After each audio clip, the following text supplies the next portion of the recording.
Hello and welcome to the fourth episode of Global Ambassadors Program. My name is Anshika. I'm the Managing Director at International Council on Human Rights, Peace and Politics. And today with us, we have a very special guest from Pakistan, Ms. Aareesha. Ms. Aareesha, would you like to introduce yourself to our audience? Hello everyone. So my name is Aareesha Javed and I'm from Pakistan. I am a lawyer by profession. I also work as a fellow with Teach for Pakistan, which is an organization that works to remove educational inequity from Pakistan. I'm really looking forward to talking to all of you and Anshu. And thank you so much for this opportunity. Thank you so much. We are glad to have you here. So I'll start this discussion with the most prominent question. I feel like this is something that everyone is interested to know. This concept of the other side. And I guess you're quite familiar with it. Media has propagated it a lot and in a way also perpetuates this narrative. And I feel that, but I wanted to know your opinion on what this concept means to you and has it affected the way people perceive Indians in Pakistan, and has media in a way perpetuated this narrative of the other side? What do you think about it? I just want to know your opinion on this first. So, this topic has been an ongoing for I don't know, for so many years, for more than 70, 80 years since since the inception of both the countries, right? And one thing I always say that these two nations lived together for more than 800 years. What went wrong? What went wrong suddenly that it became impossible? I question it all the time. Like, what went wrong? What was the problem? Then I think about this concept of the other side. I feel like it is much more like perpetuated by media, the kinds of posts we see on social media, the kind of movies made, and there is just this sense of tension between the two countries. And I don't know the origin of that, because whenever I talk to the people from India, I have friends from India, and I feel like they share so much history. They share so much interest and so much, they have so much commonalities. They have so much love to give and receive as well. So I feel like this problem, this is something that is really affecting our cores. Like, the two more powerful countries in South Asia and almost the powerful countries in the world are just fighting over what? Like, fighting over what? We have so much in common. Like, people can't even differentiate us. I can't differentiate us. I am looking at an Indian and I think, okay, what is the difference? There is no difference. There's no difference of language. There's no difference of anything. And but still there is so much resistance, and there is so much like that perception. Oh, this is the villain side. This is the villain side. Nobody is the villain in this story. The villain was someone else, right? We need to understand that. Both the sides need to understand that villain was someone else. We are not the villains in this story. And I feel like we really need to overcome that, and something really big needs to happen, especially with the help of media. Because from where I see it, it's increasing every day. The hatred, I don't like to use the word hatred, but the hatred, the everything is just increasing every single day, and it feels very alarming and very heart wrenching to me, because we have shared 800,000 years of history together, and just within the span of 70 years, we are at each other's throats, and that really hurts me. And it makes me realize how much potential is being lost because of all of this. So that's my opinion. I feel like it shouldn't be there, but it is, and it will take time. So I believe you've covered a lot about the colonial shadows. I feel you've also done a lot of research in this field. So I want to know your opinion on how this effect of colonization has actually perpetuated more stereotypes, more hatred, like you mentioned, between these two nations who share a lot of similarity in terms of history, in terms of culture. I feel like whenever a colony is made and whenever the colonizers comes, the first and foremost rule is divide. Create hatred among people. Create hatred for as small thing as their skin color. This community is good, this community is bad. It is basically the simple formula of divide and rule. Divide the people, create hatred among themselves, among them, and just create this sense that, oh, there are enemies. Otherwise, it wouldn't have worked. the nation was living together for 800 years, it wouldn't have worked without this divide, without this external factors creating this divide in us, right? Because I don't see the difference in culture, in language, in anything except religion. And religion is not something that makes people hate each other. It never did. It is something that brings people closer. And I don't feel like something that didn't matter for 800 years suddenly started to matter. Like, why? It doesn't make sense to me. And I feel like this is everything that we are experiencing for the last 70 to 80 years. It is because seeds were sowed by the foreign powers, right? And the colonizers. And for talking about social media, so in a for like 4 to 5 years back, when I used to follow in pages from India, and when I used to follow social media, I saw a different side of it. There was especially after the Pulwama attack, and in on during that time there was a lot of hatred, and there was a lot of uh, comment section was heated, and post after post after post were coming in. You understand that. And after the revocation of Article 370, same happened from the Pakistan side, right? So these things are like, they get triggered time after time. And at that time I felt like, okay, social media is really perpetuating this hatred, and it is like really fueling this hatred right now. But in recent times I feel like it has reduced to some extent. I don't see that hatred too much often. I see appreciation. I see, well, positive posts. I see appreciation of media, of Pakistani dramas, and Indian movies in Pakistan, etc. I see that. But at the same time, I feel like it's a long way to go. Like, it's a very long road. Like, there is still that segment of social media, and there is still the popular media that that still benefits from that kind of hatred. They're still perpetuating that. They're benefiting it. They're promoting it for their own sakes, and for their own for their own purpose, and for a specific set of target audience, right? So I feel like it is still there, but it is getting better, but it's a long way to go. I don't think that it is like as simple as, okay, it's going to end, and it is ending suddenly, it's over. It is a long way to go, I believe. So, do you think that by improving people-to-people contact, like if we have, say, India-Pakistan bilateral youth forum or something, like some platform where at least young people can interact with each other, do you think that would actually help? Or in the recent years, have you seen any such kind of forums where people, like students, get to interact? I mean, honestly, a lot of students who travel abroad for studies, or like Indian and Pakistanis who are studying outside, they bond really well. But when they're back home, they have this kind of fear of engaging with the other side, right? So do you think that we should promote more youth forums or something that where people can engage with each other directly, instead of like a platform where like or going to some other country to actually discuss these things with each other? What is your opinion on that?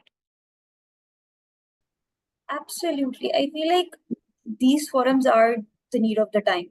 Like, we need to make visa laws easier. We need to make two countries accessible for each other. Like, I should be able to, travel for 15 minutes and go to another country. Like, it's just on my doorstep. And I can't go there because what? Because some people think it's not right thing to do.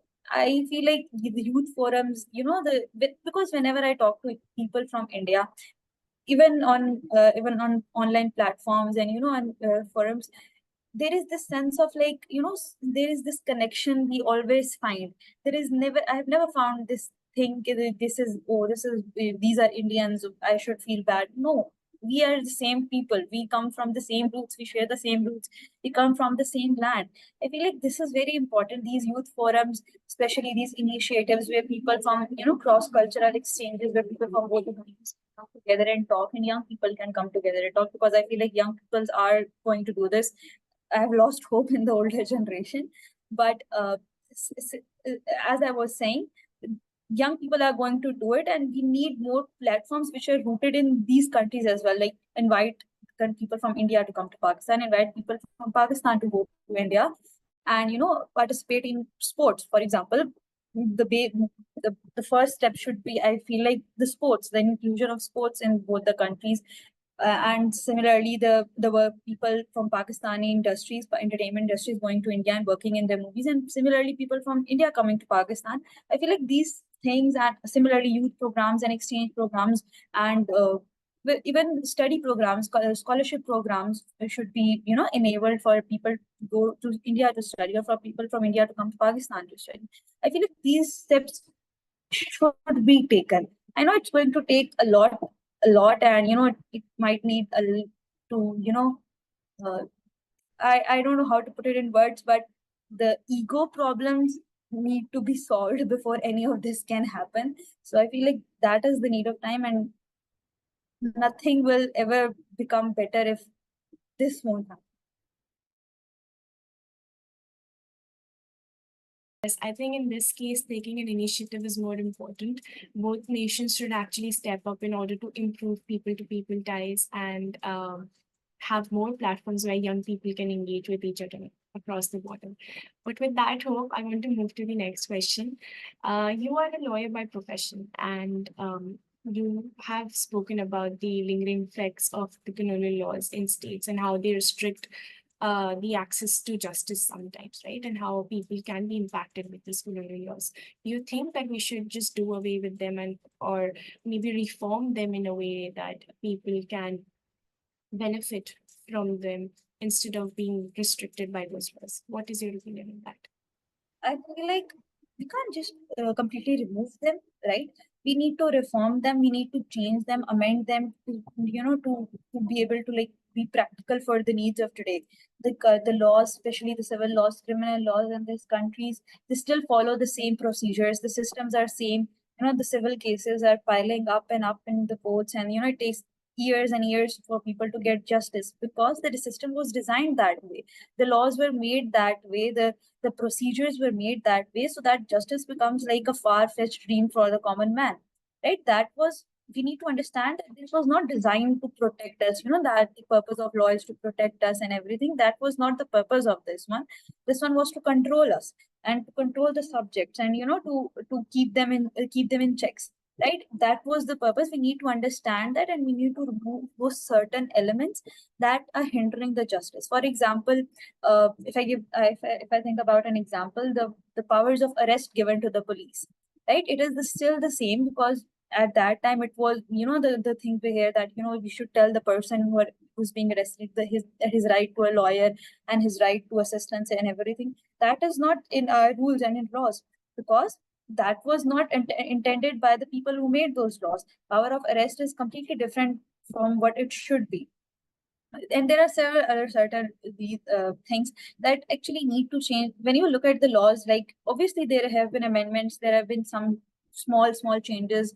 After a few years, they change one provision, another provision, but that will never serve the purpose. That is never going to change the system, the justice system, which is so inaccessible to people right now. So I feel like a complete reform is necessary. We can't just do away with them and just set aside. It will take a lot of time and a lot of energy and resources to re-establish them, remake them.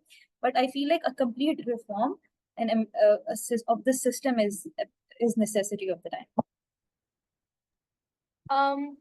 With that, I have a question regarding what is your local perspective on the justice system? Like, what does youth of Pakistan today think about the justice system? Do they have like a proper institutional access to justice system, or are there ways in which it can be improved today? Because we rarely come across any local perspective on this subject, so I really wanted to hear about it.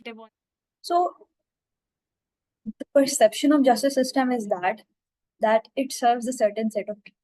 It is not for them. It is not made for them. It is not accessible to them, and they should avoid it at any costs, right? It is made for the rich, and it serves the rich class and elite class and everything, and they can get away with everything, especially with the rise of recent some incidents. But people feel like, not only young people, but everyone in this country feels like the justice system is not made for them. It is made against them. It is made to control them or subjugate them. It is not there to to facilitate them or make their lives easier. It is there to, make their lives even more difficult.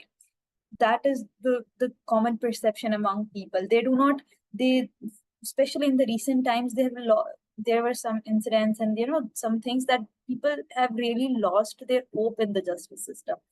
They do not relate to it. They do not understand it, basically. And I feel like for the right reasons, right? We can't blame them. Okay, we can't blame them, that this is that, you know you are being negative or you are being very pessimist. It is not that. There are examples. People have seen it. People have witnesses. People have who have had the chance of being in the justice system, or who have had the chance to, like, engage with it. They have seen the problems. Even I, when I practiced as a lawyer, it felt very unjust to me. The justice system felt very unjust to me. I felt like, how are we going to keep how the first question was, how are we operating like this for 70 years? And the second was, how are we going to continue to do so? What were Everything needs a change. Everything needs a complete redo. That is what the common perception is among the people. And for the other thing, I forgot your question. Sorry.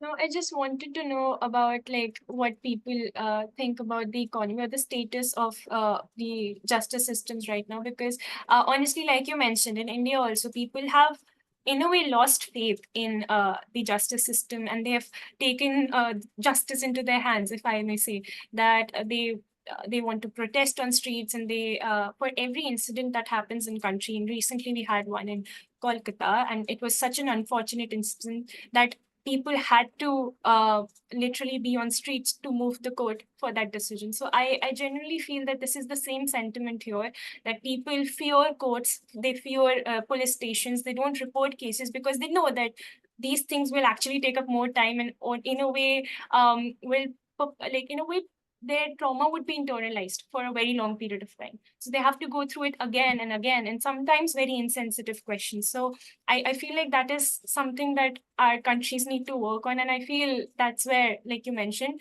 young people can play a big role. And if we have like more understanding of the each other's system as well, I feel we can make a lot of changes. But then again, it's about initiative, and some young people need to take that. So I honestly agree with your viewpoint. Wait, moving on to next question, I just wanted to know, since you were talking about your experience as a lawyer as well, has it been different because for your identity as a woman, has it been different being a lawyer, a woman lawyer in Pakistan? Because in India also it is very difficult for, we rarely see any women lawyers or judges for that matter. So do you think that as a woman, your identity has made it difficult for you to pursue this profession, or is it same, or like what kind of challenges do you face on a daily basis as a lawyer? Obviously, it, like, and I believe it's the same for India. It is, this profession is considered a taboo, right? It is something that women are not supposed to do. Even men are not supposed to do.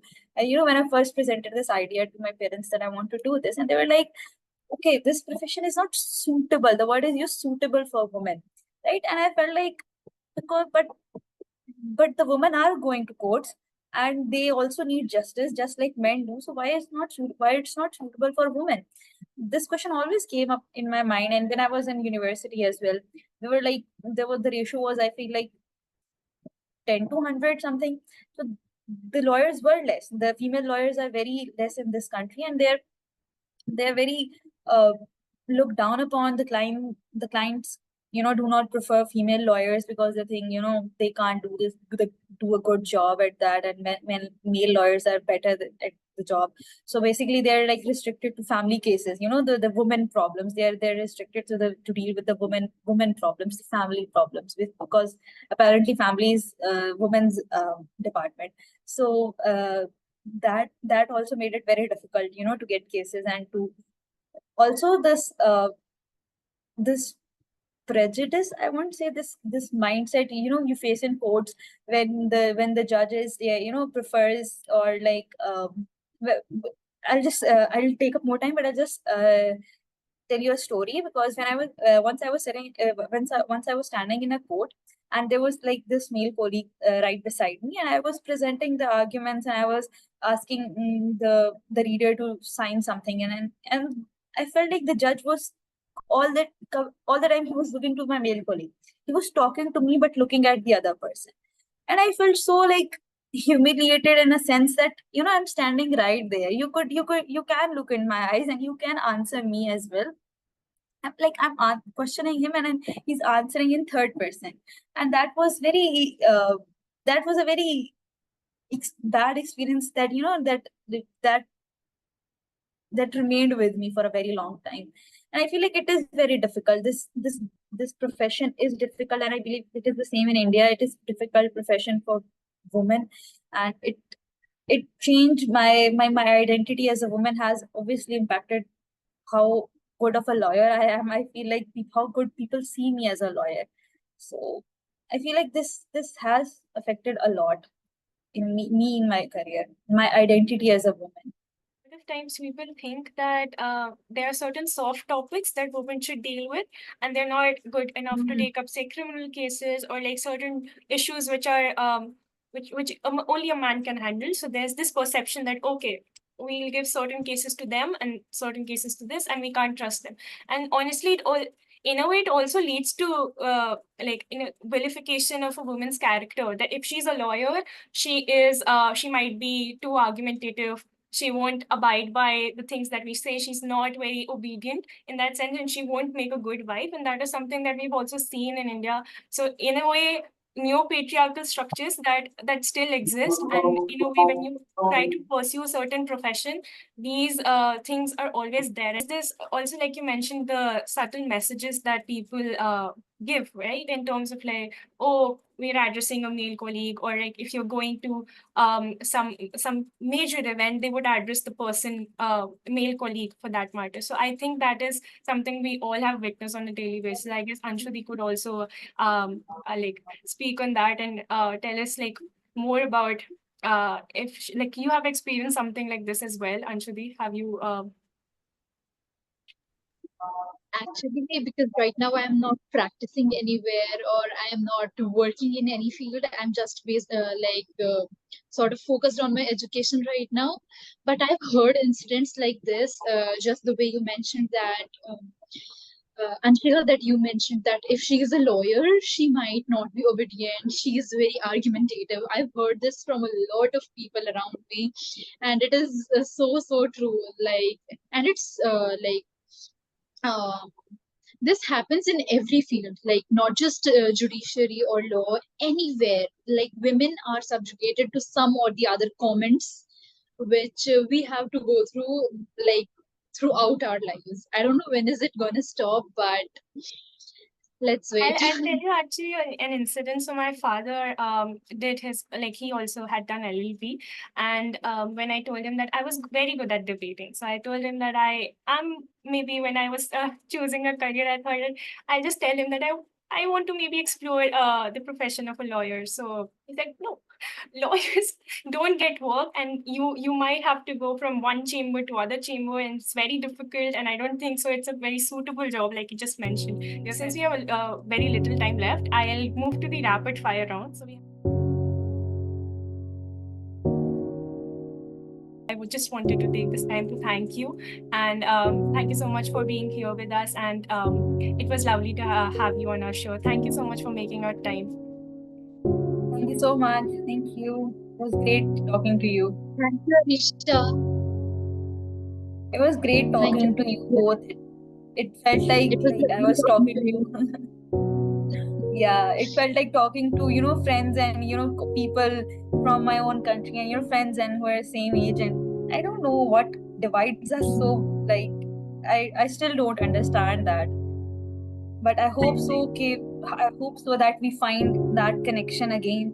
I hope so that we can find our roots and our connections and what kept us together for so long. I hope we can find that again. Honestly, I just want to say, and I don't want to offend anyone, but this has been personally my gap session. So I just loved this interaction. It was super fun and I genuinely enjoyed it a lot. Thank you so much for being here with us and hope to stay in touch with you and Thank learn you. more about your country and your culture. So thank you so much for being here and thank you Anshika for being here too.